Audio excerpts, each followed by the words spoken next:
everybody, and welcome back to ZakIsCinema. ZakIsCinema, as you know, is the place to be if you have nobody to talk to about movies. I will be that sacrifice person for you. I am here to listen to your movie opinions. Probably not as good as mine, but hey, I promise I will still listen. This video is going to be a little bit different. Thought it'd be cool to try my best here to do a little end of the year couple of lists. So today we're going to be talking about the best movies of 2024. Then I'm going to do another one of my worst movies of 2024. So this video that you're watching now is going to be the best movies of 2024 list. So before starting this, just a little information about this. I am poor. I do work full time, so obviously I'm not able to see every movie. This list, the movies that I mostly see are mostly theatrical releases. I don't really watch a whole lot of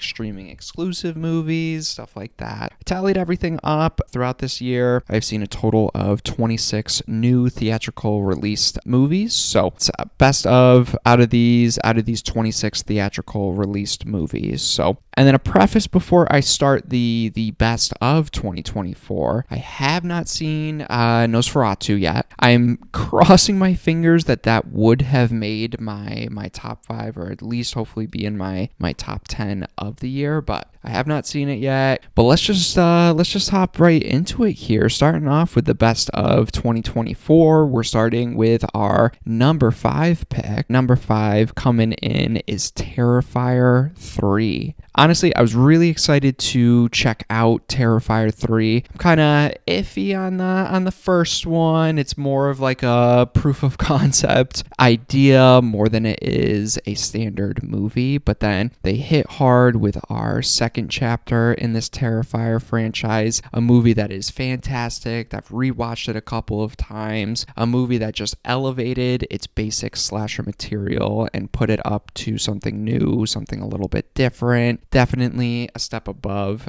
chapter 2. I think my biggest issue with that movie is it's definitely 20 to, I would say, even 30 minutes too long. But I think that's why chapter 3 here made my top of the 2024 list, because I think it gets everything right. Not only does it do better with the pacing, it does better with the total runtime of the movie, as it is about 20 minutes shorter than our second one. Continue to add on the lore building, add more to our characters, like Sienna, like Jonathan, like Art the Clown, like Vicky. They add to everything and find new ways to be so shocking and so graphic as well. The most impressive thing about this movie is how gory and graphic it is, but it still manages to find its entertaining and fun vibe throughout the entire movie. And I think that's what I really enjoy about these slasher movies with the Terrifier movies, is they're so fucked up, so crazy, but they do it in such a over-the-top way that it never feels like it's going too dark, where it takes the fun out of it and where it might hurt some of the rewatchability.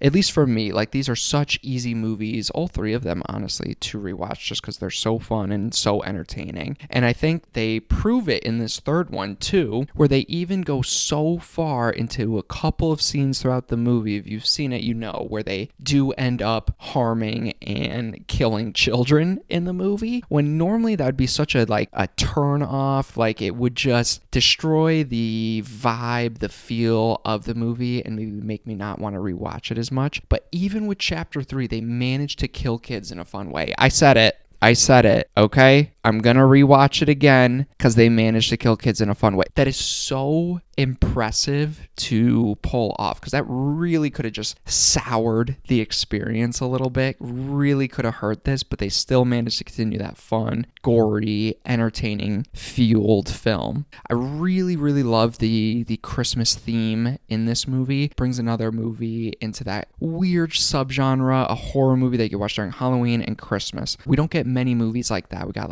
Gremlins, the original Black Christmas, Krampus, and now Terrifier 3. A nice thing in this movie is it still increases the fun, increases the over-the-top carnage that it goes for, but it also takes time to have some pretty serious moments with our characters, like with Sienna and Jonathan and their relationship between them, and they're actually suffering through PTSD and trauma-like symptoms throughout the movie. The second one actually had weight and affects our characters coming into this third movie. They address it, they show what Art the Clown is doing is fucked up and has consequences on our characters. It would be an easy thing for these movies to just kind of brush off, but they actually take time to address it and make it part of the story. Terrifier 3, I loved it. I've seen it twice. Look forward to buying it pretty soon when it comes out, so that's my number 5. Here, number 4, coming in, best of 2024. Number 4, we got Furiosa, a Mad Max saga. I'm a huge fan of the Mad Max movies. I've seen all of them except Thunderdome. I haven't checked that one out yet. I know.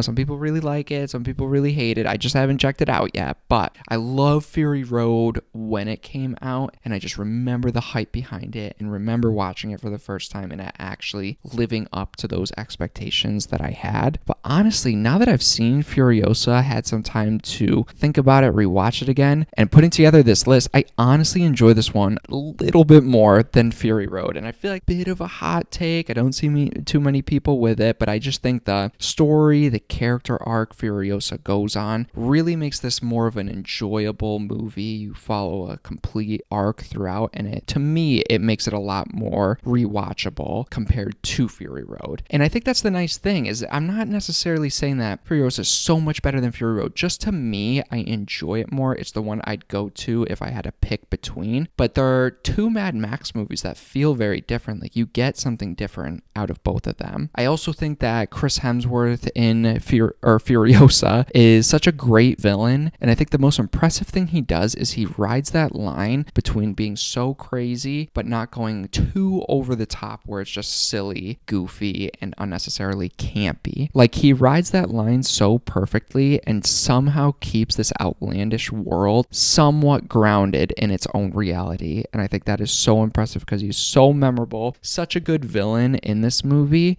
Another thing is the action scenes are fantastic. They match the quality of Fury Road. I think some iffy CGI, but overall great scenes, especially when they introduce those flying guys during that one chase scene, that great scene you get with Furiosa under the huge gas truck. That's a great scene. In those scenes, the score, the theme music, they have this cool thing where the gas truck, when it pulls its horn, it has this tar string through it. The attention to detail, everything about it just amps this movie up and gives it a lot of unique energy as well. I also love the ending. I think it provides a perfect revenge story conclusion where the villain actually gets a proper revenge for all the fucked up things he's done to our character, to other characters, and our main character Furiosa gets to deliver that revenge as well. So it's not only a great movie throughout, but very satisfying ending. I also like how this movie Furiosa does something a little bit different in a big IP franchise. It feels like the Mad Max world, and compared to the other movies we've seen, like, you could tell it's in this universe, but like, it's a Furiosa story. You couldn't just throw Max in there and it's the same movie. Like, this is a Furiosa story. Feels similar enough that it's part of that franchise, but it stands on its own. It's a good movie alone that not only makes the world better, but it makes Fury Road even better, in my opinion. So number 4, we got Furiosa. Number 3, we got Alien Romulus. Now, I'm a little surprised with how divisive this movie seems to be, especially as it's released and people have time to watch it again and stuff. It's definitely divisive, but for me, it's one of those theater experiences that I really appreciated the first time that I saw it. I've been thinking about it since I've seen it. I'm pissed every day of my life that I never pre-ordered that fucking cool Alien Romulus VHS tape. I'm not paying someone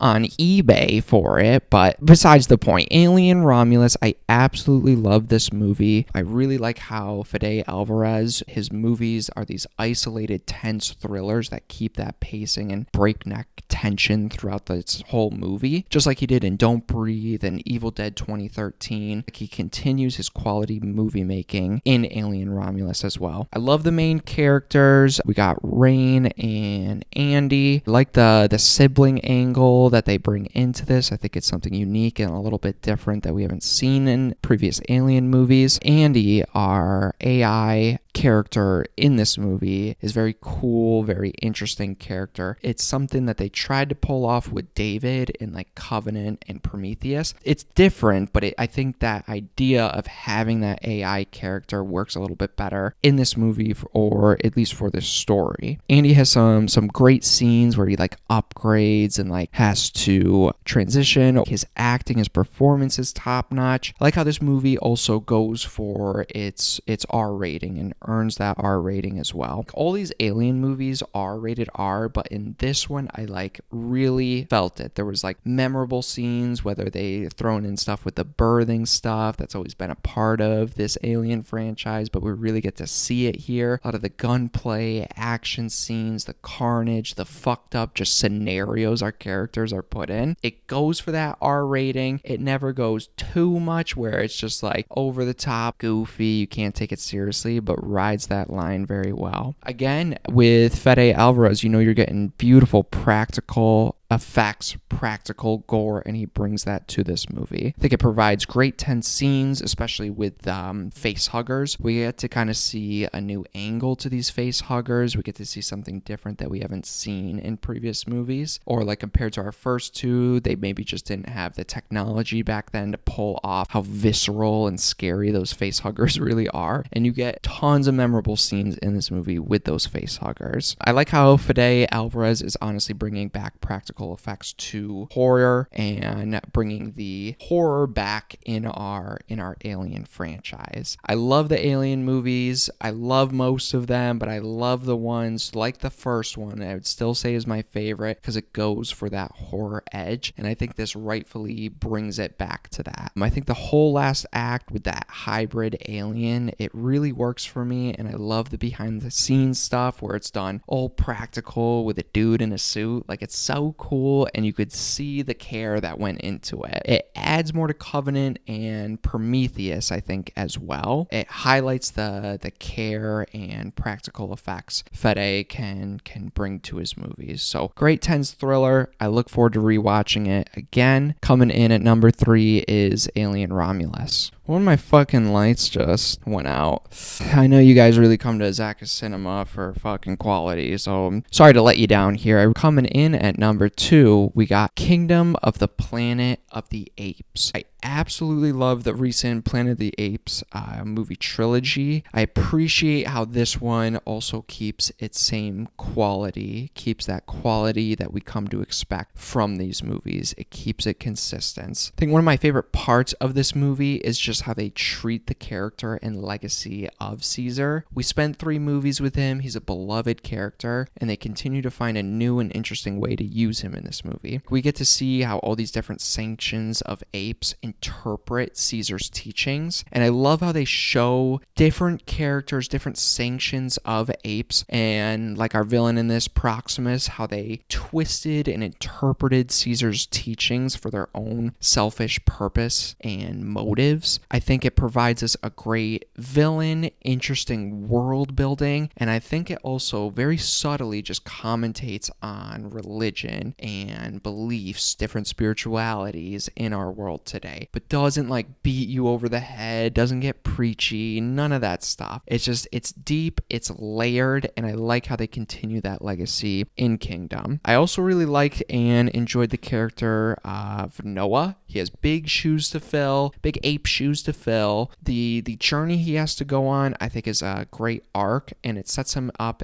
as a flawed hero or flawed protagonist, but sets him up where I want to see his story arc continue. I want to see how they continue this trilogy. They set him up so well that I'm interested to see what they do next. I love how this is a sequel, but does something a little bit different. It's set hundreds of years in the future. It's not like right after Caesar died. They don't try to do like, oh, let's just throw in another Caesar. It's different. It builds out this world. It makes it even even bigger than it felt in those first 3 movies. The action, VFX works, and acting were all top notch. Makes me want to rewatch this, makes me want to watch it on 4K as well, just to see it. I also think it does have the balls and gravitas to kind of have our 2 mainish characters like Noah and Nova. They don't let them like end up on good terms. Similar to how Malcolm and Caesar's characters were, I believe, in Dawn. The 2 characters have to work together but don't trust each other. And that's how this movie leaves off. It wraps everything up in this great story, and then it leaves a couple things dangling where you could see where it's going in the future. But it's not those dangling plot threads where it makes you dissatisfied that you just spent time watching this. Like, you get a proper conclusion, but just because our characters are a little bit more complex and differ from one another, they're still able to do so much more. And I think that's why I enjoyed this movie so much, is because it was a great movie. I've rewatched it. I'm looking forward to owning it and rewatching it again, but it just gets me excited again for future Planet of the Apes movies. So that's my number 2, Kingdom of the Planet of the Apes. Coming in at number 1, in my opinion, of 2024 is Dune Part 2. As soon as I saw this movie, I just have been comparing every other movie I've seen like up to this movie. I'm like, all these other movies on this list, I'm like, yeah, it was really good. I really liked it. Definitely,